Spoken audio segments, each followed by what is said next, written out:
Okay, so good afternoon. For today, we will be talking about our lesson number 2. This is focused on the Philippine monetary policy. Pag sinabi nating Philippine monetary policy, this is focused mainly on the macroeconomic aspects of the country. Okay?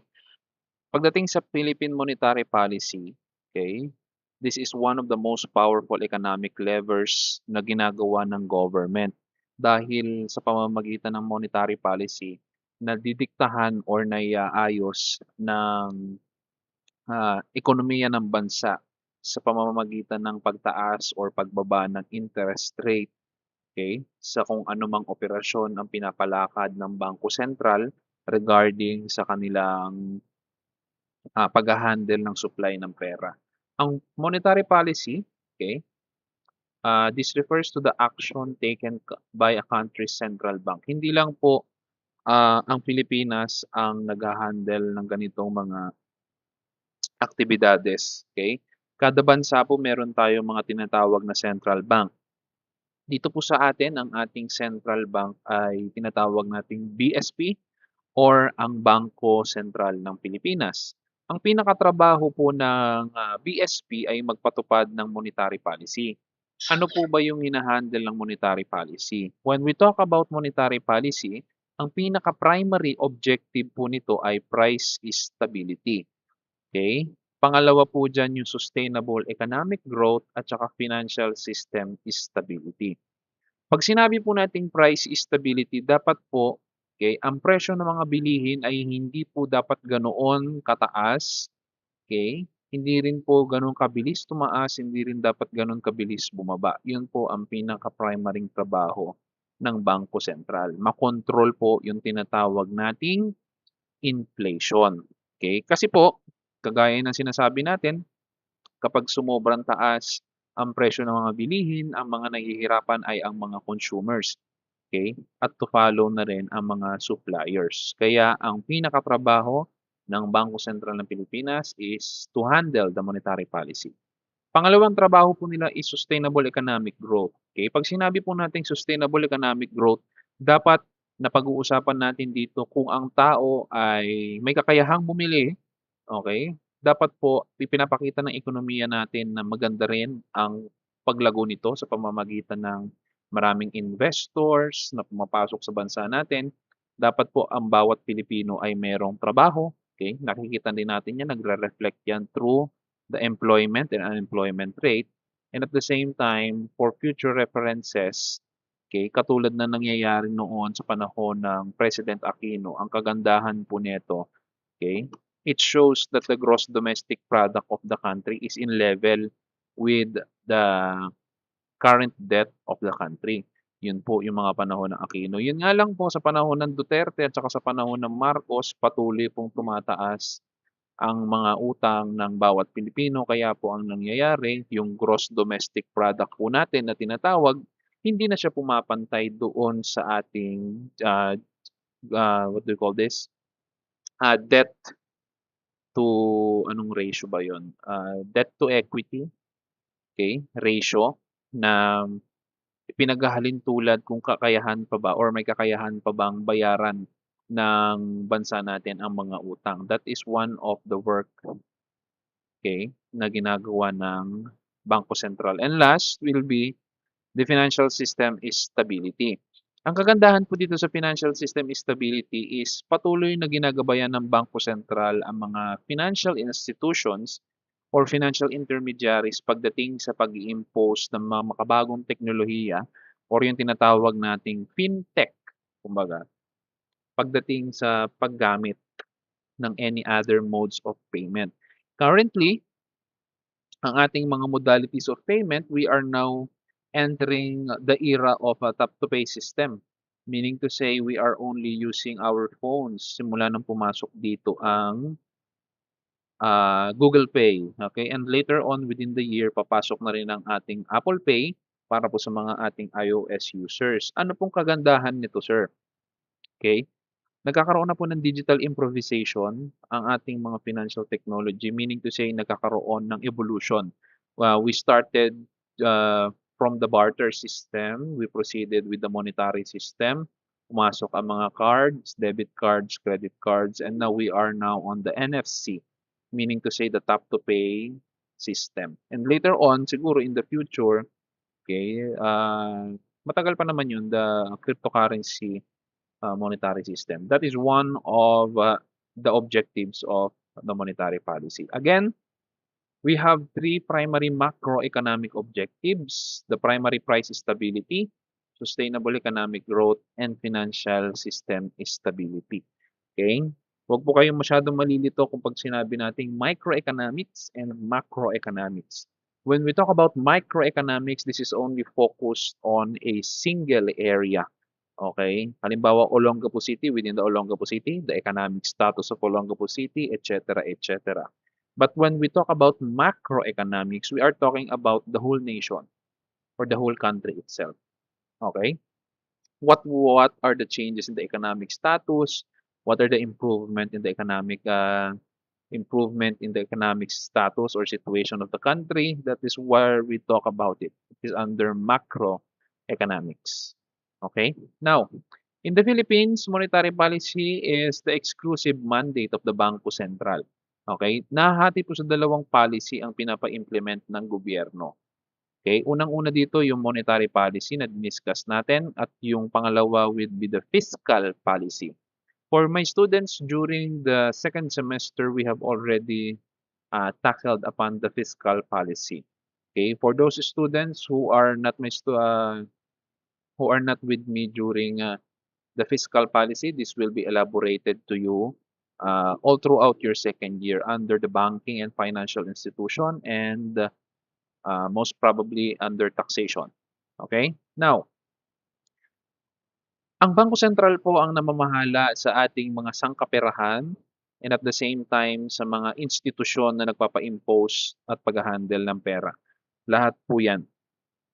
Okay? It was created under the Republic Act 7653 or the New Central Bank Act of 1993. And then inamend po yan noong 2019 kasi nag-focus na tayo sa price stability. Now, sir, paano po yung Bangko Sentral noong mga panahon ni Marcos, noong panahon ni Arroyo, noong mga panahon ni Cory Aquino? Okay, and 1993 yan, sir. The Bangko Sentral back then has an issue. Okay? As per the researches, the issue back then was it was under direct by the executive department of the government, meaning under siya ng presidente ng Pilipinas. And then, that is the time where the amount of loans during the Marcos Sr. era was high.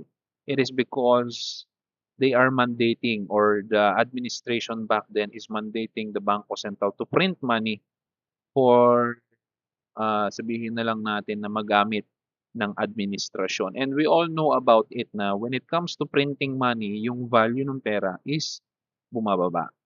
Okay? That is why during the 1993, before Cory Aquino, I believe, stepped down, they enacted the Republic Act 7653, meaning ang Bangko Sentral ngayon ay operating independently of political pressure.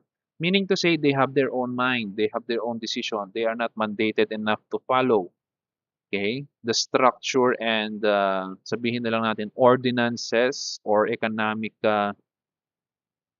objectives of the government itself, most particularly sa executive department. Hindi sila susunod sa executive department. Ang pinakahangarin ng Bangko Sentral is mapagaan ang buhay ng bawat pamilyang Pilipino sa pamamagitan ng price stability. Okay? Kaya kita ninyo kung wala ang Bangko Sentral, magiging katulad tayo ng Venezuela wherein the inflation back there in their country is as high as possible. Kaya nakikita natin, napanood ko yun yung mga pera, limpak-limpak na pera, nakabulto, alam mo, bricks, nasa kalsada na lang. Kasi ganoon wala nang visa yung kanilang pera. Kaya po, kapag mayroon kayo nakikita sa Facebook na bakit ang laki ng sahod ng mga empleyado ng Bangko Sentral, most particularly the governor itself, isipin na lang po natin na mas mabigat po yung responsibilidad na sinushoulder ng mga taga-Bangko Sentral kumpara sa mga ibang ahensya ng gobyerno. Kasi we are talking about economic status, economic growth, and economic improvement. What if the people itself within Bangko Sentral has no idea on what to do, they don't care enough, and they are under the influence of the national government? 'Di ba? Gano'n po kabigat ang responsibilidad ng BSP. Eto na siya, Bangko Sentral ng Pilipinas. The current BSP governor is Mr. Eli M. Remolina. Okay? Ano po yung consist ng Bangko Sentral? We have the BSP governor as the chairman. Maglalagay din po sila ng cabinet secretary designated by the president. Kalimitan yan po ay ang Department of Finance na head, which is si Mr. Recto. Okay? And then five members appointed by the president from the private sector. Etong appointed by the president na kasama ng monetary board, we call them monetary board eh. Okay, kumbaga sa corporate, these are the board of directors. Pero pagdating sa Bangko Sentral, they are considered as the monetary board. Okay, going back, etong 5 na appointed by the president from the private sectors, hindi po yan kung sino-sino lang. Ito po yung halimbawa, Vice President for Operations ng BDO, okay, ng BPI, RCBC, yung mga big banks, metro banks na nakafocus sa financial, okay, or finance, economics, etc., etc. Yan po yung mga dinedesignate dyan ng mga or ng presidente ng Pilipinas. Okay? Let's move forward. Ito. Isa sa mga pinakatrabaho katulad ng sinabi natin is price stability. Since 2002, the Philippines has adopted the inflation targeting. Okay? Currently, since the ongoing war or na malapit na matapos ang gera, the inflation of the country has reached at least 7%. Ano po ibig sabihin nun? Ibig sabihin po nun, lumagpas na po tayo doon sa pinaka-main quota or target ng Bangko Sentral. Ito po yung pinaka-main target ng Bangko Sentral. It is around 2 to 4%, okay, of inflation. Meaning to say, kung tayo ay nasa 7% na, tayo po ay lumagpas na doon sa pinaka-bracket ng Bangko Sentral. That is why it is very hard for us right now to borrow loans, to borrow interest, or to borrow from the bank because they are controlling the supply of money. Okay? Kasi pag ang nangyari po ay dahil sa taas ng inflation at binabaan ng Bangko Sentral ang pangungutang or ang interest sa pangungutang, okay, ang mangyayari po niyan ay mas maraming pera ang si-circulate, okay, literal na magsi-circulate or iikot sa ekonomiya ng bansa. Magkakaroon ng sudden increase ulit pagdating sa inflation rate. Ibig sabihin, dahil mas maraming pera ang tao, mas maraming nabibili ang tao, bili ng bili ang tao, ang supply ng commodity ay bumababa. Okay? Now, meron tayong mga policy or tools na ginagamit ng Bangko Sentral para kontrolin yung ating ekonomiya. Okay? Isa tayo sa policy rate. Isa sa mga ginagawa ng Bangko Sentral is the RRP rate or tinatawag nating overnight reverse repurchase rate. Kalimitan tinatawag natin itong policy rate or key rate. Ano pong ginagawa nito, sir? Okay? Ang mga bangko po sa tuwing sila po ay nagsasara ng 5:00 ng hapon, hindi po natatapos doon ang operasyon ng mga bangko. Nagkakaroon pa rin po sila ng transaction but not within the customers itself. They are creating transactions through the Bangko Sentral ng Pilipinas na. Okay? Meaning to say, habang tayo po ay natutulog ng mahimbing sa gabi, meron po mga nangyayaring transaction inside the bank itself and with BSP. Ibig sabihin po nun, ang ginagawa ng BSP, let's say for example, mamayang gabi, ang sabi ng BSP ay taasan natin ang RRP rate. Meaning to say, yung pangungutang po or yung interest rate doon sa nangungutang ay tataas din po. Okay? Para po sa gayon, makontrol ng BSP yung mga volume ng mga nangungutang na tao. Halimbawa, isang buong classroom po kayo. Kapag mamayang gabi, tinaasan po ng Bangko Sentral ang interest rate sa pangungutang, halimbawa, siyempre, hindi naman tayo pwedeng mangutang na walang interest. Pag tinaasan po ng BSP yon, okay, hindi po kayo maeengganyong umutang or bihira ang mga uutang sa inyo. Kasi nga naman, let's say for example, kanina 4% lang tapos bukas 7% na. Kung yun po ay 1,000 ang inutang mo, kung dating 40 pesos or 4 pesos lang yung interest na babayaran mo, magiging 70 pesos, masyado pong mataas. Okay? Kaya nga hina-highlight natin dito, more expensive throughout the economy. Now, aside from that, if the BSP decides to lower the RRP rate, okay, kabaligtaran naman po ang mangyayari. The borrowing becomes cheaper, stimulating spending and investment. Ganon din naman po. Ang mga negosyante po, yan po ay naiengganyo na mangutang sa mga bangko kapag ang interest rate ay mababa. Ayaw naman po natin siguro na tayo ay mangungutang na pagkataas-taas na interest. Okay? Credit card interest, home credit interest, kung ano mang mga pinagkakautangan, ayaw naman yata natin na masyadong mataas ang ating babayaran. Okay? Ano pong example natin dyan? Noong August 2020, during the pandemic, binawasan po ng BSP hanggang 2%, okay, ang RRP rate. Meaning to say, kung mababa ang interest rate sa halagang 1,000 na inutang ng isang tao, 2 piso lang ang interest na pinataw ng Bangko Sentral or 20 pesos lang ang pinataw na interest ng Bangko Sentral. Okay? Ginawa po ito nung pandemic para suportahan po ang economic recovery from COVID-19. Para po sa ganon, mag-stimulate po ang spending. Okay? Pag sinabi natin, sir, ano po bang importansya na binababaan at tinataasan po ang interest rate? Hindi naman po sa inyo nakafocus yan. Nakafocus po yan doon sa mga corporation, sa mga conglomerate, sa mga negosyo, para po sa gayon, halimbawa nangangailangan sila ng pera, sila po ay mangungutang sa mga financial institutions na mayroong ganitong kababa or ganito kataas na interest rate. Okay? It support or stimulate spending. Okay? Nagkakaroon ng domino effect na kapag halimbawa nangutang ang isang korporasyon, okay, nag-expand ang korporasyon, nangailangan ng empleyado itong korporasyon, nagtrabaho ang tao nagkaroon ng pera, and so on and so forth. Yun po yung isa sa mga benepisyong nakukuha ng tao when it comes to lowering the interest rate. However, on the year 2022 to 2023, tinaasan po ng BSP ang RRP hanggang 6.5%. This was during the war between Russia and Ukraine. Ibig sabihin po nito, kung tinaasan ang supply or ang RRP rate, kinokontrol na po ang supply ng oil. Okay? Kinokontrol na rin ang pangungutang ng tao.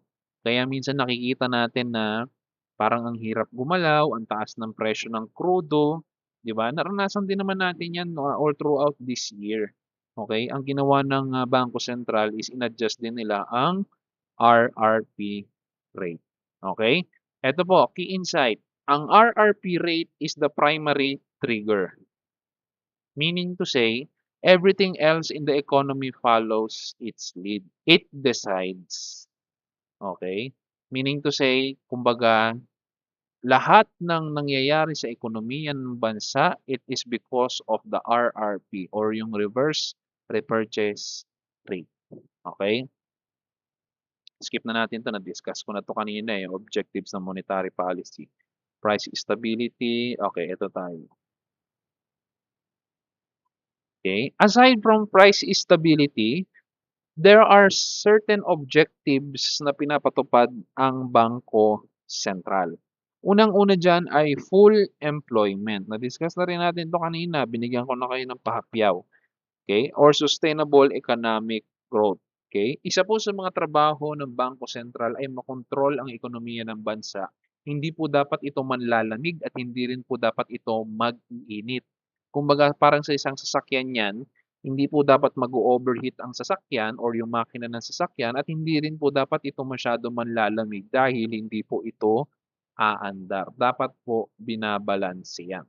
Gano'n po ang isa sa mga sistema kaya nagkakaroon or nagfo-fluctuate ang mga numbers, okay, ng mga may taong may trabaho at sa mga taong walang trabaho. Okay? Kaya po pagdating sa social media, okay, 'wag po kayong tutulad dun sa mga tao na nabasa na dahil mataas ang unemployment rate, sisi na naman kay Bongbong. 'Pag mataas na naman ang interest rate, sisi na naman kay Bongbong. Wala pong kinalaman si Bongbong diyan. It is on the decision of the Bangko Sentral. It is because of controlling of the interest rate. Okay? Tandaan po ninyo that the president of the country is only focused on administration. The economic status of the country is focused under the Bangko Sentral ng Pilipinas. Okay? Gano'n din naman po kasi, balanse po dapat lahat. Hindi po dapat puwedeng palaging mananaig ang kasamaan sa kabutihan. Hindi rin po dapat mananaig palagi ang kabutihan sa kasamaan. There must be always a balance. Kaya ang nangyayari, minsan maraming taong may trabaho, minsan marami ring taong ang walang trabaho. It is because of sustainable economic growth. Okay? Now, pangalawa is stability of the financial system. Okay? Na-tackle na natin 'yan. Isa po sa mga pinakamagandang stability na naranasan ng bansa natin is this was during the 2008, okay, global financial crisis. Okay, hindi po natin masyadong naramdaman 'yon noon kasi ang ating presidente, same as with the guidance of the BSP, ay purely economist. Okay?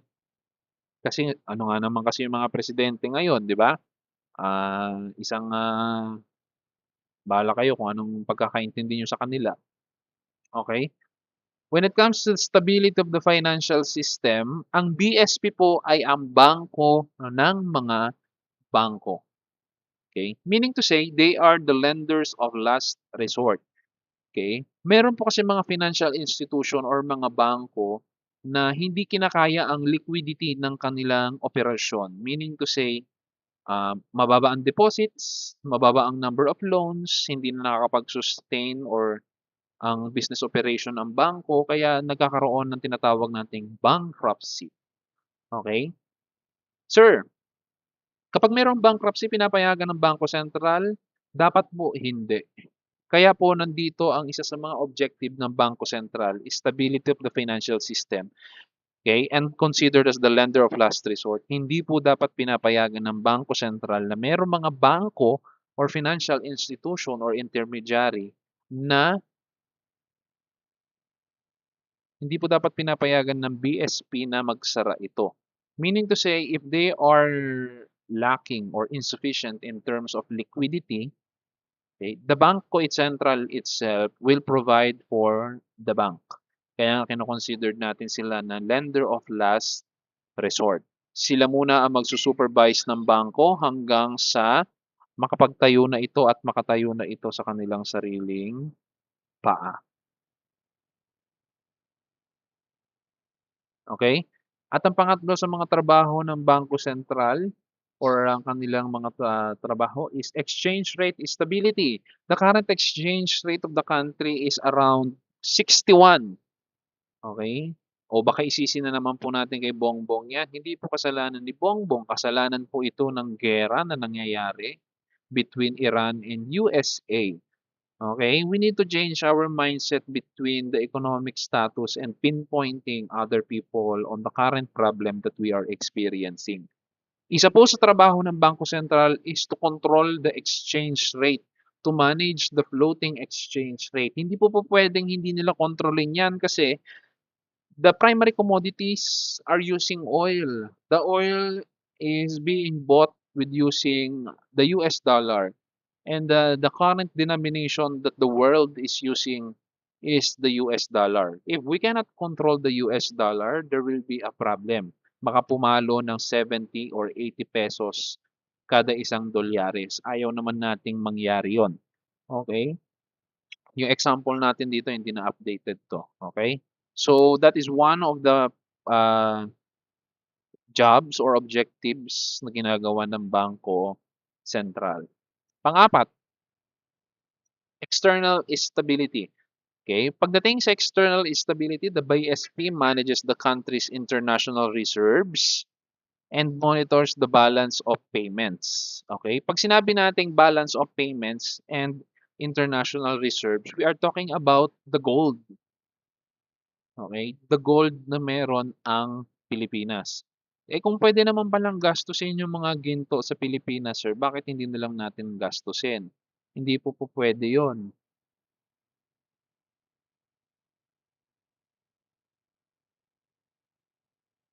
Hindi po pwedeng gamitin yung ginto na yun kasi this will be a foundation of the country in terms of international standards. Okay? Ang ginto na yon, this is one of the capitals that we are using.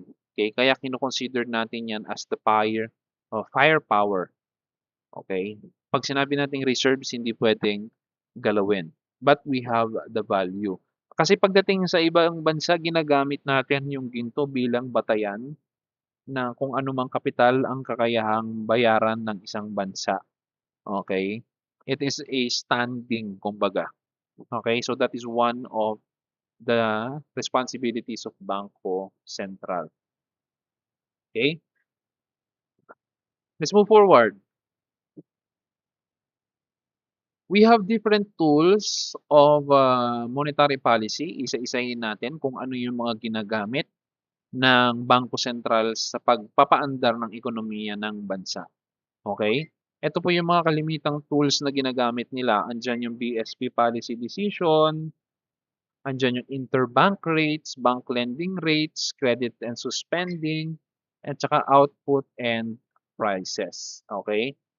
Now, understanding this chain is critical to understanding why monetary policy has a time lag, usually 12 to 18 months in the country. Ang pinakamabilis po na nagkaroon ng economic, sabihin na lang natin na changes in the country, this was during the war. Yung current war ngayon, US and Iran, napakabilis po ng pangyayari na yan. Kasi kailangan kontrolin ng Bangko Sentral ang inflation ng bansa.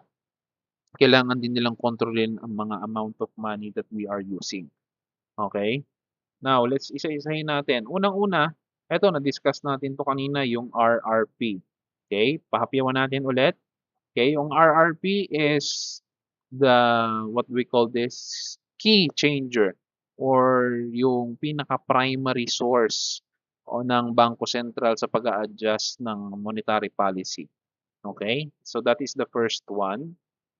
Ito, reserve requirement ratio. When we talk about the reserve requirement ratio, this is the percentage ng bank deposit, literal na, this is the percentage of bank deposit na meron ang bangko na hindi nila pwedeng galawin. Okay? Kung halimbawang merong 100 million na cash, okay, na nakatago sa vault etong bangko na ito, pag dineclare ng Bangko Sentral na 10% of the deposits are not allowed, okay, and considered as a reserve requirement, 10% ng 100 million is 10 million. Yung 10 million na yun, hindi pwedeng ilabas ng bangko. Hindi pwedeng gamitin sa loans, hindi pwedeng gamitin sa mga kung ano mang accessible na financial instrument ng bangko na yon. Yung remaining 90 million lamang ang pwedeng galawin. That is the reserve requirement. Okay? It directly controls how much of every peso deposited can be lent out. Okay? So let's have an example. Ang reserve requirement is 10%. Tapos merong 100 pesos na deposit. Okay? Na pwedeng ipautang ng bangko yung 90 pesos. Okay? Ayan, mahaba naman explanation to. Basahin nyo na lang. Okay? Pangatlong tool ng Bangko Sentral is yung open market operation. Kapag nangangailangan po ng halimbawang additional funds ang Bangko Sentral, aside doon sa dalawang tools na na-discuss natin, available ang open market operation. Ang ginagawa po ng Bangko Sentral dito is they are buying and selling securities or financial instrument. Para po sa gayon, madagdagan or mabawasan ang pagkakaroon ng supply ng pera. Mabilisan po ito. Okay? It directly inject or withdraw liquidity from the banking system. This is the fastest. Okay? Bakit po tinawag nating fastest? Kapag gusto pong taasan ng Bangko Sentral ang volume ng pera sa system, isa po ang gagawin nila ay they will be buying, okay? They will be buying the securities sa mga bangko. Kung halimbawa mayroong mga assets na hawak itong bangko, halimbawa treasury bills, meron silang stocks na hawak, bibilin po ng Bangko Sentral yan para po yung pera sa gayon na pinagbentahan, ipapasok po ng bangko na ito sa sirkulasyon at at the same time para available po itong ipautang kinabukasan sa mga mangungutang. Kabaligtaran naman po pag gustong kontrolin ng Bangko Sentral ang supply ng pera. Okay? Ang gagawin po nila ay ibibenta po nila yung mga securities na meron sila. Okay? Yung mga pinangahawakan ng securities ng Bangko Sentral. Bilang kapalit, mababawasan ang pera na hawak ng mga financial institution.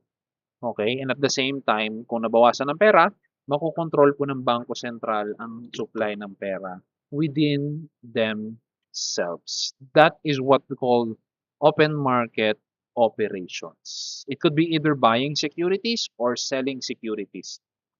Bili tayo ng bonds, bili tayo ng treasury bills, bili tayo ng mga foreign exchange, treasury notes, etc., etc.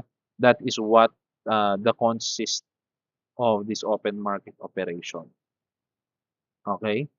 Next natin, pang-apat na tool ng Bangko Sentral is the rediscounting or lending facility. The BSP's rediscount window allows banks facing temporary liquidity or shortfalls to borrow from the BSP against eligible loan papers and security. This is focused much more on lending facilities. Okay, this tool reinforces the BSP role as the lender of last resort.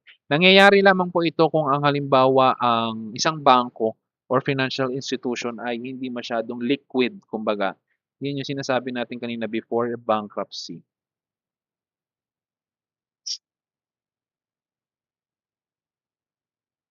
Okay? At ang panglima na tool ng ginagamit ng Bangko Sentral, actually hindi naman talaga siya tool, parang ano lang siya, advice is moral suasion. When we talk about moral suasion, this is focused more on behavioral finance. Kumbaga, mina-mindset condition tayo ng Bangko Sentral ng Pilipinas para sa gayon gumalaw ang ekonomiya ng bansa. Ganon din naman pagdating sa investment. Naka-focus lang yan on mindset. Okay? Ang ginagawa ng Bangko Sentral is they are using informal guidance, public communication, and persuasion rather than formal rules. Meaning to say, kung halimbawa gustong na tatagan ng Bangko Sentral ang supply ng pera sa bansa, ang gagawin nila is they will be influencing bank behavior and market expectation. Mindset ba? Babaguhin natin. Mas mababang interest, 'di ba? Yan yung para sa ganoon mas ma-attract itong mga investors. Isa pa sa mga mindset or moral suasion na ginagawa ng Bangko Sentral. Okay. Digital bank halimbawa, merong mataas na interest, ginagawa ng Maya, pwede kang umabot ng until 15%. Okay? Sabihin na lang natin kung meron kang 1,000, ilan ang 15% nun? 15 pesos o 150 pesos, kagad ang interest mo. That is mindset conditioning. Okay? Or yung tinatawag nating moral suasion. Okay? Now, let's summarize. The monetary tools of the Bangko Sentral. Okay, unang-una yung RRP.